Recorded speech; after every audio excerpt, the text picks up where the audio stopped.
What out, chaps? How the devil?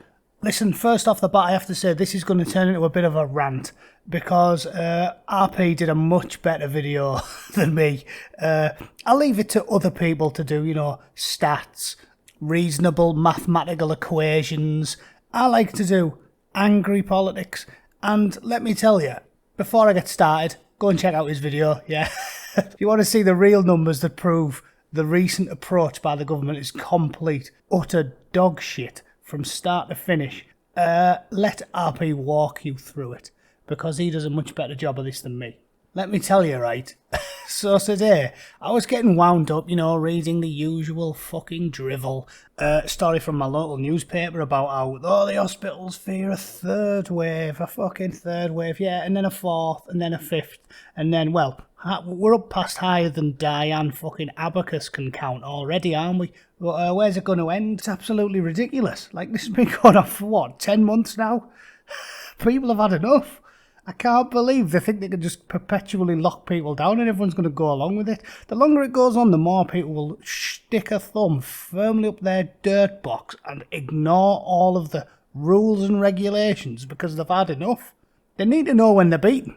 I thought governments were supposed to be pragmatic. I'm pragmatic. If I know it's not going to work, I don't fucking do it. But apparently the people that run the bastard show, they haven't got the brains they were born with. Yeah, it was a typical fear-mongering, saying, oh my God, we've got 78 COVID patients on the wards, oh no, what are we going to do? I'm sick of reading it. But the most annoying thing was, a lot of my friends I've been arguing the toss with keep going on about Sweden, right? I had to go through the WHO's coronavirus disease dashboard, and it's got the numbers right. And you know what I noticed that I found quite fascinating? First of all, I was checking out for Sweden because everyone's always going, oh, Sweden, fucking kill everyone. Sweden might have a massive amount of confirmed cases when compared with the neighbours there. Obviously, they're on over 300,000. Norway's only at 40k. Finland's at 30. Of those 7,296 dead in Sweden, if you look at the numbers, 7,200 of them were completely fucked anyway. Like, we're not... To alarmist politicians who are terrified of looking like they've ever been responsible for anything, because we've had it too good for 70 years and we're now allergic to the idea of death. It literally is the most normal thing in the world, death. It comes to us all. It's right up there with breathing and having an arsehole. It comes to us all, right? And this fascination with somehow preventing it, like we're all immortal and we're going to fucking live forever, is pure politics by our leaders. They know the whole idea has been a shit show from the beginning, but they don't ever want to be seen to be responsible for a single death because we've been mollycoddled for 70 years. They think they can just evolve. We're all going to live forever. We aren't. And of those 7,296 people, 7,294 of them would probably be dead anyway. The schools haven't closed for the whole time, and you know how many kids they've lost? 0. None. Which tells me that the vast majority of people that have died would have either A, kicked the bucket anyway, or B, have themselves to blame for the issues they're in. Because look at this number here. France, almost 2.3 million confirmed cases and 56,000 deaths, right? The UK, only 1.76 million confirmed cases, but 62,000 deaths. So, you know what that tells me? We've got 500,000 more cases in France and less deaths. And everybody wants to make that into a political football and say, oh yeah, well they must be better organised. You're talking about diseases that kill people, right? How about this for a hypothesis? How about if you're not a fat, drunk, lazy fucking chav, you're more likely to live if you get COVID? How about that for a hypothesis? Now, hear me out. I know that's a stunning revelation that no one dares say. But being a pragmatic bootneck who likes to, take my own life into my hands and always face the mirror and be aware of my own failings, how about this? Maybe France has got 2.28 million additional cases compared to our 1.7, but they've got nearly 10,000 fewer deaths. Because Frenchmen are more likely to spend the weekend, having a small glass of wine and walking the dog, as opposed to, Glaswegians who spend the weekend drinking 60 pints of special brew and having a fight with a policeman. What about that? In fact, I almost feel sorry for the SNP because they've got fucking Glasgow to worry about. Like, no wonder they've got bad fucking numbers. Same with England. What do you want me to believe that people in Sunderland are as likely to die as people from fucking Arshan or Val d'Isere or any of them nice places where posh people go skiing? No. Mackhams don't live as long as ski instructors in teens. It doesn't happen.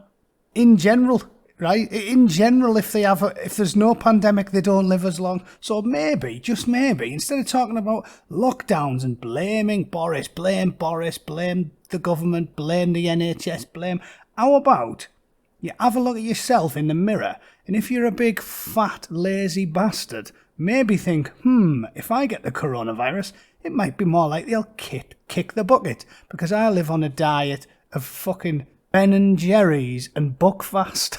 Yeah, the Ben and Bucky diet. Not that good for you. Although, the one silver lining is that a lot of people talked about smoking might be good for you, so that might be the secret weapon. Hand out Super Kings north of the border and sturgeon might be onto a winner. Fuck it. And finally, I want to make the point one last time, and I've done it a dozen times already. Here's an interesting piece, is the impact of the COVID-19 pandemic on cancer deaths due to delays of diagnosis, right? And this is a population-based modelling study, and the lefty twats love fucking modelling, don't they? They love modelling. Neil Fanny Rat Ferguson loves a bit of modelling, so he should be into this. And here's the interesting bit of findings. Data for 32,583 patients with breast cancer, 25,000 with colorectal cancer, 67,000 with esophageal cancer, 30,000 with lung cancer. Across the scenarios, compared with pre-pandemic figures, they estimate a 7.9 to 9.6% increase in the number of deaths. Right, so that's breast cancer 5 years after diagnosis, colorectal cancer, thousands, nearly 20% there, lung cancer 5.3%, esophageal cancer, basically fucked. Yeah, there's a nice medical term, fucked. So, we know what we've done. Instead of letting you die at the age of 84 of coronavirus when you were 6 months away from death anyway, now you rot to death from the inside out, surrounded by your wife and kids who watch you turn into a fucking yellow skeleton in front of them because they killed you with cancer instead. Fuck me backwards. I would rather die of almost anything than cancer. Haven't seen family members die of cancer.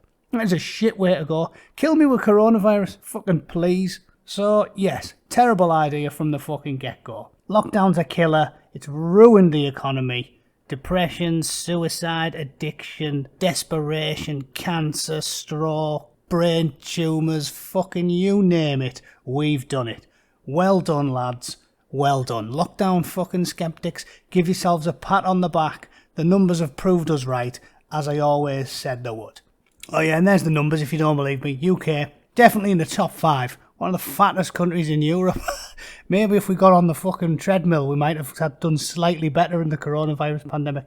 But please, don't be blaming Boris Johnson because you've got a buffalo arse, right? Don't do it. Don't do it. You've got a fucking head that weighs 8 stone. Maybe think about sorting your own life out before whinging about the government, right? Anyway, that's me for the day. I'll see you on Sunday for the BBC Roundup. Cheers.